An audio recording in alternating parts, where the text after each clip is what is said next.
Welcome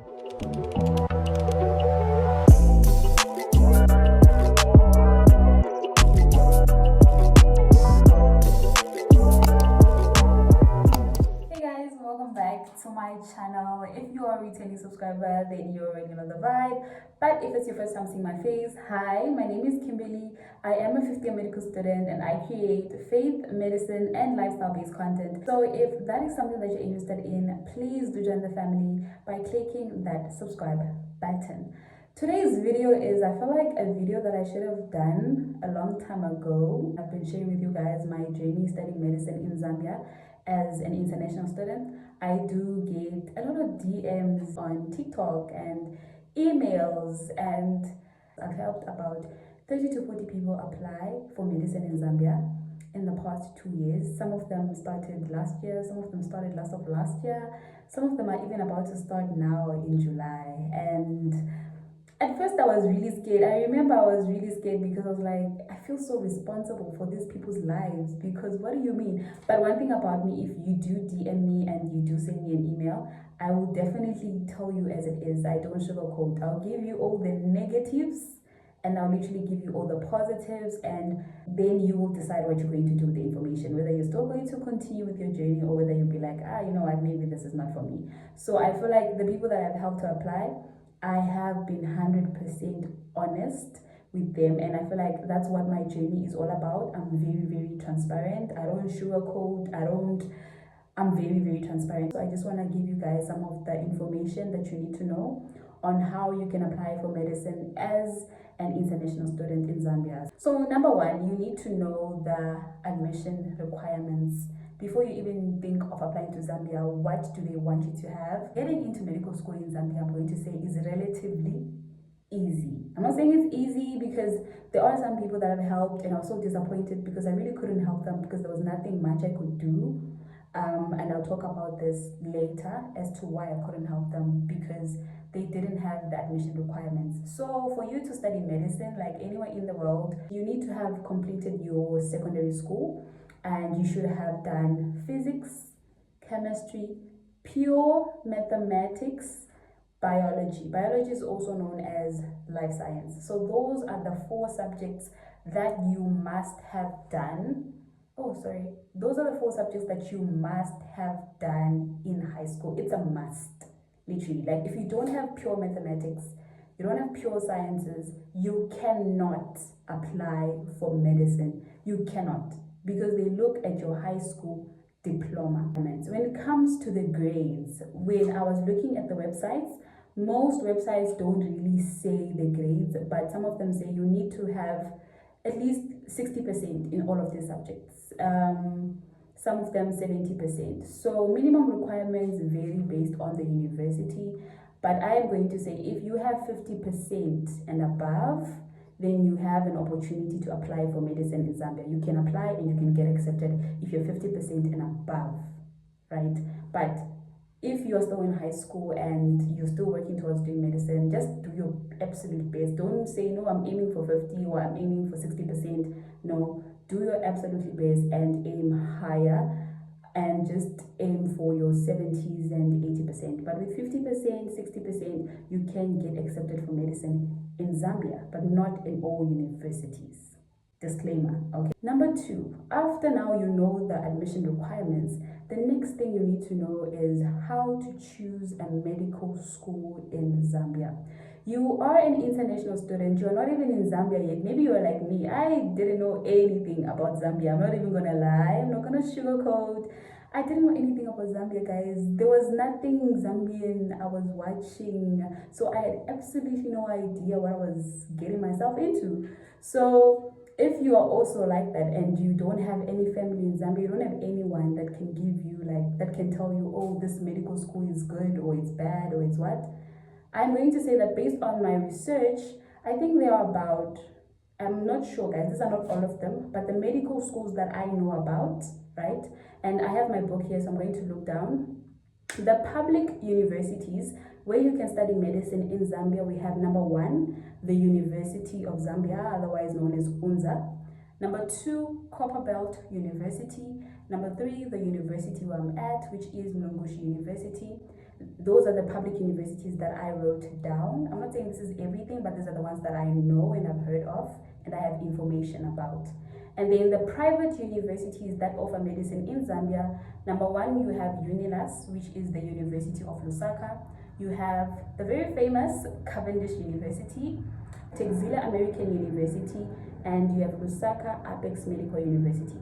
Those are the 4 private universities that you can study medicine in Zambia. There's another university, Levy Mwanawasa University, right? I'm not sure if it's a public or private. I think it's a public, I'm not sure. So even Levy Mwanawasa. So Levy Mwanawasa. I hope I'm pronouncing it correct. So altogether, the universities that I know of where you can study medicine are 8. And those are the ones that I've mentioned. Now, you are not in the country, you don't know how it looks, you don't know whether it's a good university or not, you don't know anything, you don't know whether they have the facilities, what facilities do they have, what extracurricular activities do they offer, and some of this information is really not available on their website, because I know if you go on the website right now, they'll probably say, oh, the best university in Zambia, internationally recognized. All universities do that on their website. They're trying to sell their business, okay? So how are you going to go about choosing a medical university? I'm just going to give you one important thing that you should know as an international student. If you are coming from another country, coming to study medicine in Zambia, the most important thing for you is to make sure that the university that you choose is ECFMG recognized. You will cry. You are going to do a degree for 7 years and then realize that you cannot go back with that degree or use it back in your home country or wherever, especially if they require you to do medicine at an ECFMG recognized medical school.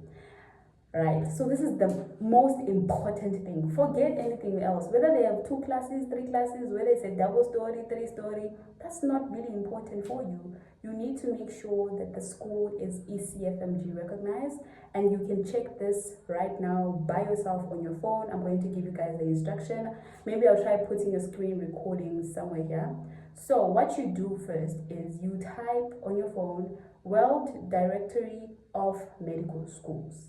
On the World Directory of Medical School, you click search. You want to search for the medical school that maybe you want to see if it's ECFMG recognized. So under the name of the school, you're going to put the name of the school. So let's say, for example, I am going to put Cavendish University. You don't need to put the year or where it's located. Just put Cavendish University and then you click search. When you search, it's supposed to pop up. And then if it shows Cavendish University, just because the name is on the World Directory of Medical Schools does not mean it is ECFMG recognized. The World Directory of Medical Schools is not an accreditation board. Press on the name, right? And then it's going to pop, something blue is going to pop up. There's a screen recording there, so I hope you guys are following. And then after that, you're going to click on sponsor note, where it says sponsor note. So it's supposed to show ECFMG, those blah, blah, blah things. It has ECFMG.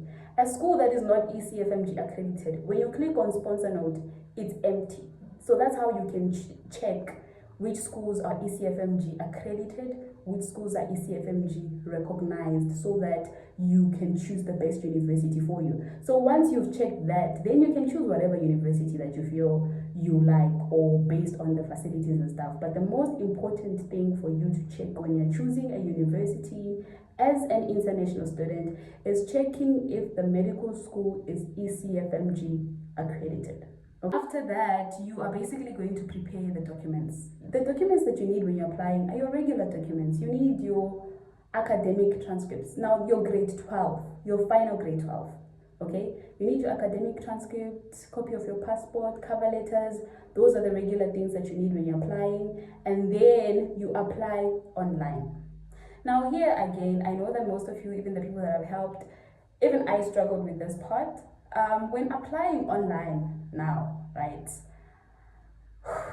it's a bit complicated. It's not really complicated. Like schools such as the University of Zambia, Mulungushi University, my school as well, they have online websites, right, where you can apply online. But certain schools I actually discovered when I was helping someone else to apply. Cavendish University does have a website, but I don't know, when you apply at Cavendish University, right, it's not a scam. I remember the girl was asking me, is it a scam? They're telling me that I should apply on WhatsApp. For some reason, you send them a message on WhatsApp or an email, and then they send you an application form. So you don't you see that normal process that you do online at Cavendish University, you don't do that. So it's not a scam, guys. That's how their process is as of today, as I'm making the video. I think that's how most people get their hands on the application form, okay? And then other schools, you tend to just apply online, right? You can apply online, like at my school, you can apply online. Everything is done online. Even CBU, it offers you that option. And then when it comes to when do they open, that's a question that not even I can answer, to be honest. But I've asked someone, and when they do get the information, I'll probably put it in the description box or in the comment section, so that you guys know when applications open. Because one thing I also saw when I was helping people apply, and I was checking when they were asking me, oh, when do the applications open? And then I went on the website. This information is not available on the website, unfortunately. I don't know why, because you know how certain universities, they put no deadlines of application closed 25 November 2025. Most universities here, when you go on their online website, you don't really get that information. But when the applications are open, usually there's somewhere on the website written apply now, or applications are now open. So usually Cavendish University has two intakes. There's a January intake, so you tend to apply around December, October, November there for the January intake, right? And then there's a July intake. July intake, you apply obviously before July, you get, but you need your final grade of marks. For my university and Mulungushi University, the intake is in July, so you apply before July, around April, because I saw that there was a time in May where the applications were closed. I think they had enrolled way too many, so it was closed. So they don't really have that information on their website, so I'm still trying to dig more information, and once I get it, I'll definitely pin a comment. So for you to get the actual application deadlines, you have to just send emails to the universities and ask for yourself. Unfortunately, some of that information is not available on their website, which I think it should. Hey, it really should, why am I sending you a text to ask you when you are opening? But yeah, so I also don't know. People always ask me, but I know a lot about Cavendish and Mulungushi and CBU, because most of the people that have helped to apply and Texila have gone to those medical schools. So I know maybe only about those four schools. The other schools, I don't know much, honestly. Once you've been accepted now, you need to apply for a study permit. You are an international student. You need a study permit. But now the thing is, you cannot necessarily finish the whole study permit process while you are still in your home country, because there are certain documents that are required, right? When you're applying for your study permit, they ask you for obviously your acceptance letter, right? Because you only apply for your study permit once you have your acceptance letter. So they ask you for your acceptance letter, cover letter, certified copy of passport, who's your sponsor, proof of sponsorship. They ask you about your police clearance. You need a lot. So some of those documents, just prepare them while you are at home, but then you need a medical report. Now that's what stops you from applying for your study permit outside Zambia. So you can only finish the study permit application process when you are in Zambia, okay? Because they ask for your medical report, but they don't want a medical report from a hospital in your country. No, they want a medical report from a hospital within Zambia. So the only way you can give them a medical report from a hospital within Zambia is when you are in Zambia. So don't worry, if you haven't applied for a study permit, don't think that they'll stop you at the border. They won't stop you, because once you get at the border, they give you about 30 days, 28 to 30 days for you to finish the application process. So once you're in Zambia, you have 28 to 30 days for you to go to a Zambian hospital, get the medical report, upload it, submit, and then make the payment. And when it comes to the payment, the last time I checked, I think someone told me it's 9,000. Last time I checked, it was 6,000. But in August last year, August of 2024, the prices increased by about 2,000 to 3,000. So I'm going to put the actual amount here when I double check, but I think the study permit application fee now is 9,000 kwacha, but I'm not sure. I'm gonna double check. So just have 9,000 prepared when you are ready to apply for a study permit. So just make sure you are saving up for it, so that by the time you're in Zambia, you do your medical reports and stuff, and then you just pay the 9,000. Don't be surprised and be like, where am I going to get this money? You are supposed to know how much the study permit is going to cost you. And that study permit only lasts, unfortunately, 2 years.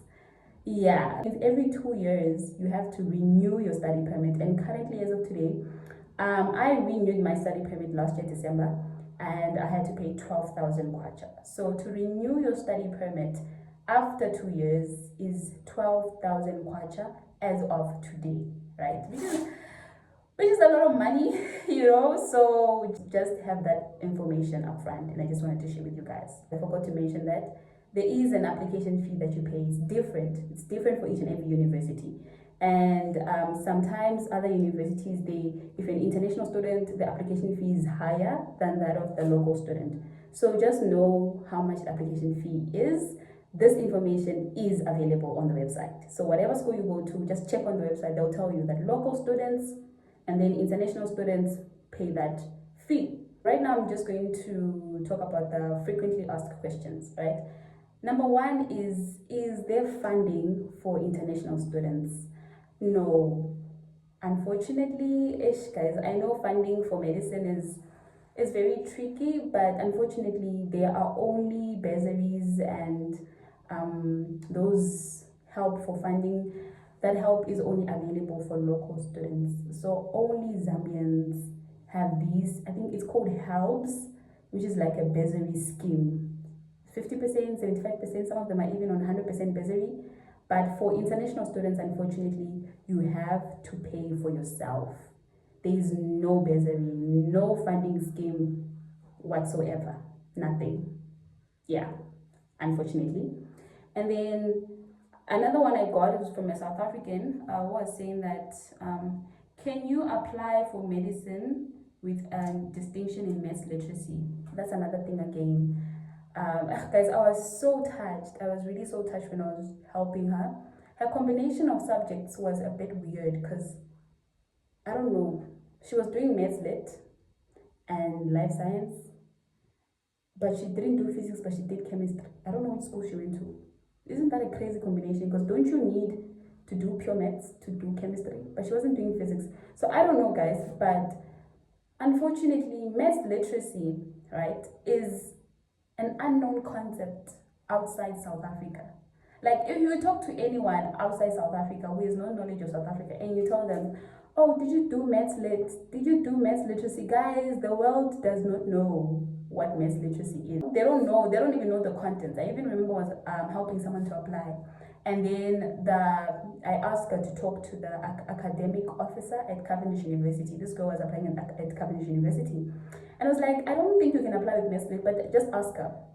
And then she was like, oh, it's mathematics. She said yes at first, right? And then she was like, please send the contents of your syllabus for maths literacy. And then she sent maths literacy. And then she was like, oh, didn't you guys learn about calculus? Didn't you do this? All those topics that you do in pure maths? And then she was like, no, that's pure maths. I did maths literacy. Then she was like, unfortunately, you need to have pure maths. So for my South Africans, guys, unfortunately, it's the same way in SA with maths literacy. You can't do medicine. Even outside South Africa, with maths literacy, they don't even know what it is. They just think maths is maths.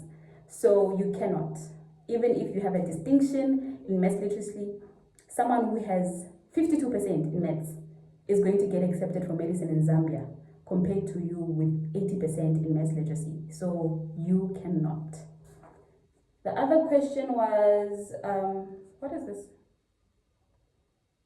Oh, what is NS? Yeah, and another thing, when you're applying for medicine as an international student, you don't necessarily go directly into medicine. Most universities, you have to do pre-medicine, which is like, what you call this?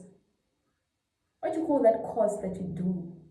Which is like a bridging course. So you first have to do pre-medicine, where you are going to do your physics, mathematics, chemistry, biology, and whatnot. That's what you do in your pre-medicine. You can't just go straight in medical school, especially as an international student. You have to go through what is known as natural sciences. Now, it has different names at certain universities, but at the end, you have to do natural sciences first for a year, and then after that, you go now into medicine. Okay, so you first have to do natural sciences, unfortunately, for a year, and then once you pass your natural sciences, which is like pre-medicine, then you enter into medicine. So it's not just like straight into medicine, unfortunately. So yeah, I think those are the most important frequently asked questions that I do get. I hope this video was straightforward, informative, not too long. It's looking like it's long, 20 minutes now, but yeah, I hope this helps whoever it needs to help. So yeah, if you have any further questions, you know, my DMs are open, emails and comment section. Yeah, so thank you so much for watching. I'll definitely see you guys in the next video.